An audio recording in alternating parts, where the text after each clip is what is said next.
नमस्कार। आप सभी श्रोतागण का हार्दिक आभार और अभिनंदन। एक नशे से पीड़ित व्यक्ति बहुत जल्दी हार मान लेता है ना, और जबकि सफलता का एक निश्चित तरीका है कि लगातार कोशिश करते रहना। हमारा मन जब बार बार मिल रही सफलताओं का सामना नशा कर रहा व्यक्ति और उसका परिवार कर रहा होता है असफलताओं से सामना, तो तब एक ही चीज़ आती है कि अब तो ये मन से ही समस्या का समाधान होगा। पीड़ित भी ये कहता नज़र आता है और कहीं ना कहीं परिवार भी, और अगर कहीं देखें तो समाज के लोग भी।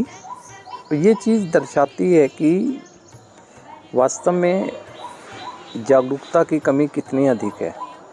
मन पे छोड़ देना ना। अब अगर मन की ही बात है तो उस मन को तैयार करेगा कौन? जब पता लग गया कि आपकी समस्या का समाधान मन की तैयारी से होगा, तो उस मन को तैयार करेगा कौन, है ना? जब पता है तो क्यों नहीं कर पाते हैं? क्योंकि मन को तैयार करने के लिए संघर्ष करना पड़ता है ना। और संघर्षशीलता का जज्बा तो अब ख़त्म ही हो गया है। एक नशे के प्रभाव की वजह से वो मेहनत करनी तो भूल ही गया है। जबकि संघर्ष की एक ख़ास बात है कि संघर्ष कभी धोखा नहीं देता है, कामयाबी बनकर ज़िंदगी में लौटता ज़रूर है। तो अब बात रही मन की, है ना। एक स्वाभाविक सी बात है कि समाज के लोग हैं तो एक बात ये है जो चलती है प्रचलन में कि ये चीज़ें तो मन से होंगी, किसी के कहने समझाने से कोई होंगी, मन से होंगी। चलो मान लिया ये चीज़ वास्तविकता है ना। टेक्निकल जो कह रहे हैं बात ठीक कह रहे हैं ना, टेक्निकली तो कह रहे हैं, बिल्कुल ठीक कह रहे हैं। मैं एक एग्जांपल देता हूँ। एक व्यक्ति ने एक बच्चे को एक पेंसिल दी, फिर उसने एक और पेंसिल दी। अब उससे पूछा कि कितनी पेंसिल ली? उसने कहा 3। उसने कहा नहीं, मैंने आपको एक पेंसिल दी फिर दूसरी पेंसिल दी। उन्होंने कहा हाँ। उन्होंने कहा अब कितनी? उन्होंने कहा 3। चलो, उसने अब क्या किया कि बच्चे को एक सेब दिया, फिर दूसरा सेब दिया। अब उसने पूछा कि कितने सेब हैं? उसने कहा 2। उसने कहा ऐसी तो मैंने पेंसिल दी थी, उसको तुमने कहा कि 3, इसको कह रहे हो 2। उसने कहा एक पेंसिल मेरे बैग में भी थी ना। अब टेक्निकलिटी तो उसने ठीक कहा, लेकिन प्रैक्टिकली देने वाला व्यक्ति ठीक था। तो बात ये आती है कि टेक्निकली तो ठीक कह रहे हैं कि मन से होगा जो भी होगा, लेकिन प्रैक्टिकली उस मन को तैयार करने के लिए कर क्या रहे हैं? क्या संघर्ष कर रहे हैं? नहीं कर रहे हैं। देखें कि समझें इस बात को कि जो ये शरीर रूपी रथ है ना, तो इस शरीर रूपी रथ पर जो ये घोड़े लगे हैं, ये ज्ञानेंद्रियाँ इस शरीर रूपी रथ पे लगे हुए घोड़े हैं। उन इन घोड़ों की लगाम जो है वो मन है, और ये लगाम है मस्तिष्क के हाथ में। अब आप इस चीज़ को समझें। जब कोई व्यक्ति नशे में ट्रैप नहीं होता है, उस ज़िंदगी के बारे में सोचे। ज्ञानेंद्रिय सिग्नल देती है, मन विचलित होता है, लेकिन मस्तिष्क क्या करता है?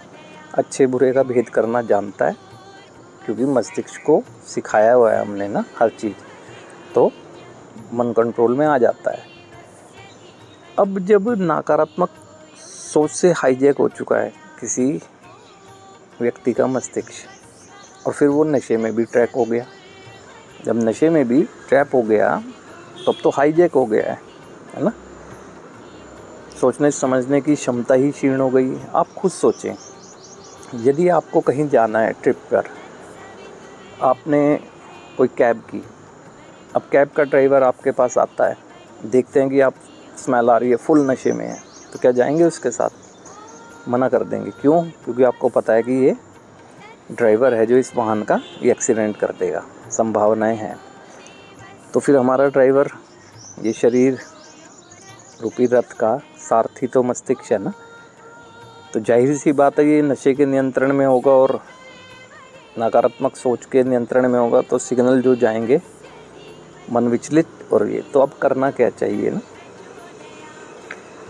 अब आपने असफलता देख ली, अनुभव हो गया है ना कि आपके इस मन को तैयार पूजा पाठ भी नहीं करा सका, आपके इस मन को तैयार चिकित्सकीय उपचार भी नहीं करा सका, आपके इस मन को तैयार कोई भी बाह्य साधन करा नहीं सका, ये अनुभव हो गया है ना।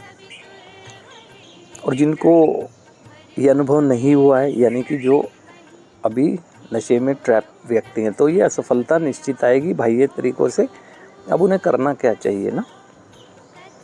आपको ये देखना चाहिए कि जब खेल सारा मस्तिष्क का है ना, हमारा ड्राइवर परफेक्ट होना चाहिए ना।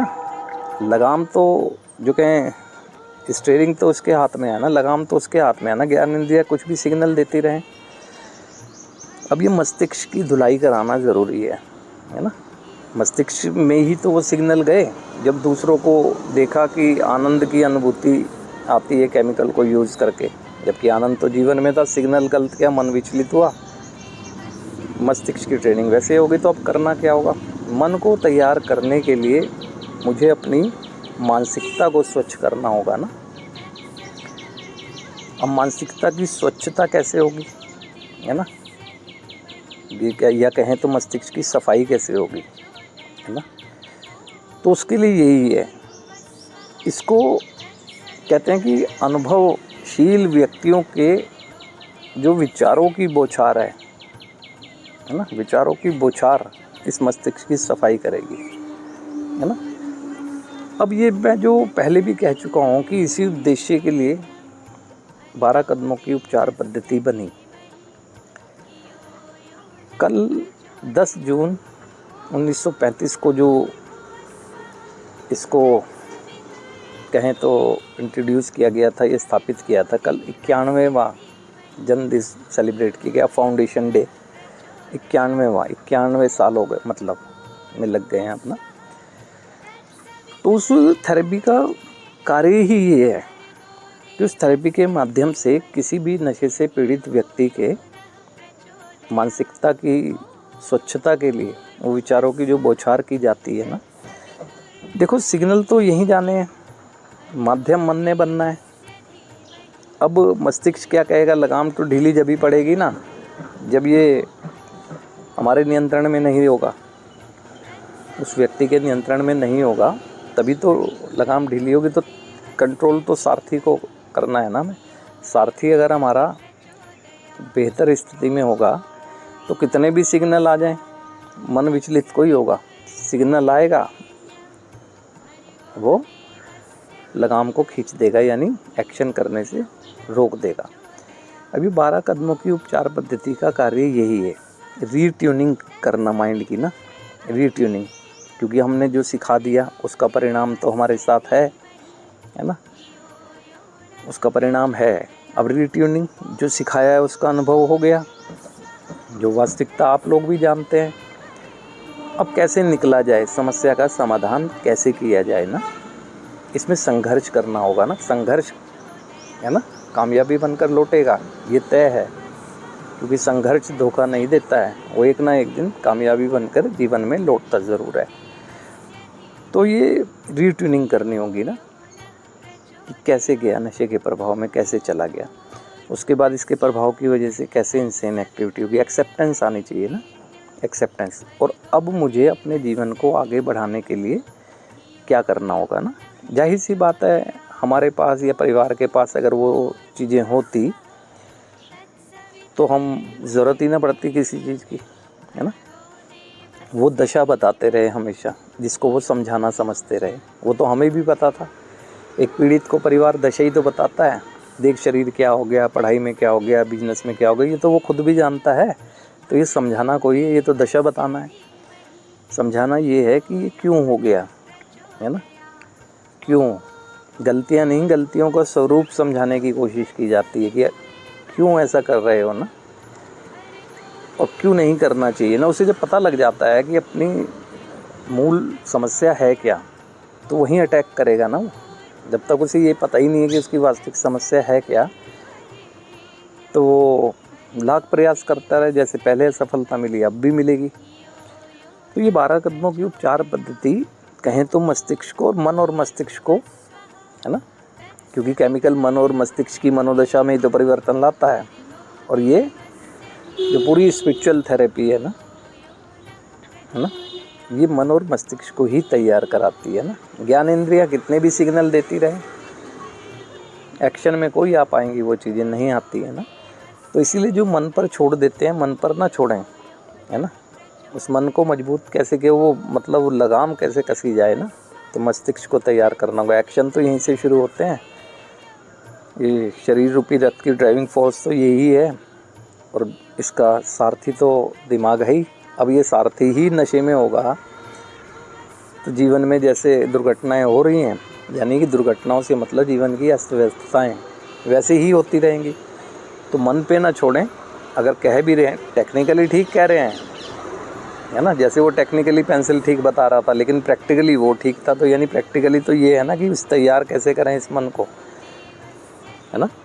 बात सही है बिल्कुल, क्योंकि जब लगाम ढीली छोड़ी जा रही है और छोड़ने का काम ऊपर हो रहा है, अब जब यही संतुलन में रहेगा तो वो तो संतुलन रहेगा ना। ज्ञान इंद्रियाँ ही तो सिग्नल भेजती हैं और माध्यम मन ही बनता है, मन ही तो विचलित होता है। तो अभी यही समझना है ना, इसकी सफाई ज़रूरी है, जो कि 12 कदमों की उपचार पद्धति पूरी तरह से सक्षम है इस कार्य को करने के लिए। बहुत रिहैबिलिटेशन सेंटर हैं जो इस थेरेपी का इस्तेमाल कर असंख्य लोगों की मदद कर रहे हैं। मन पर छोड़कर मेरा कहना ये है, अपने आप को मदद से दूर ना ले जाए ना। मैं मानता हूँ कि जागरूकता की कमी की वजह से ऐसा हो रहा है ना, तभी तो ये एक उद्देश्य लेकर मैं रोज़ाना चर्चा के माध्यम से आपके बीच आ रहा हूँ कि जो लोग समस्या में हैं उनको भी समाधान मिले, और जो नहीं है ना, सौभाग्यशाली हैं, तो बचे रहें। यही उद्देश्य है। तो आने वाले समय में मैं फिर आपके समक्ष आऊँगा छोटी छोटी चर्चाओं के माध्यम से। आज के लिए आप सभी श्रोतागण का हार्दिक आभार, अभिनंदन।